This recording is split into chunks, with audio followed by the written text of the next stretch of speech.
डॉक्टरांनी मला सांगितलं तर एक दिवस आधी बाळासाहेब गेले होते.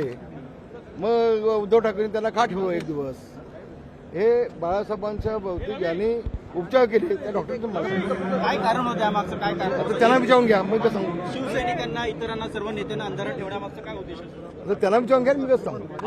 आपण ठसांबाबत पण उल्लेख केला होता, ठसे घेण्यात आले असे आपण उल्लेख केला. हा मातोश्रीवरती चर्चा चालू होती की बाळासाहेबांच्या हाताचे ठसे घेतलेले आहेत, पण ते कशासाठी ते काय कळलं नाही. पण आपण इतके दिवस गप्प का होतं, म्हणजे आजच का बोललात, काय कारण? आज मला बरंच वाटलं म्हणून बोललो, आणि हळूहळू पुष्कळ काय बोलणार आहे. हे तो झाकी आहे, अभी बहुत कुछ बाकी आहे, खूप बाकी आहे.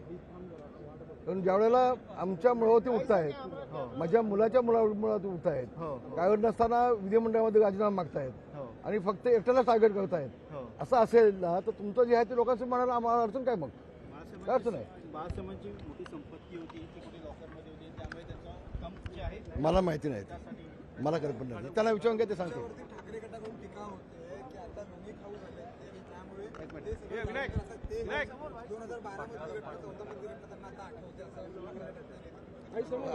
आता जर एखादे डॉक्टर मला सांगत असतील, त्या डॉक्टरची भेट झाल्यानंतर ते डॉक्टर मला सांगत असतील तर ते बोललं पाहिजे, मला बोललं पाहिजे. आणि हे काहीच नाही, खूप आहे, खूप आहे.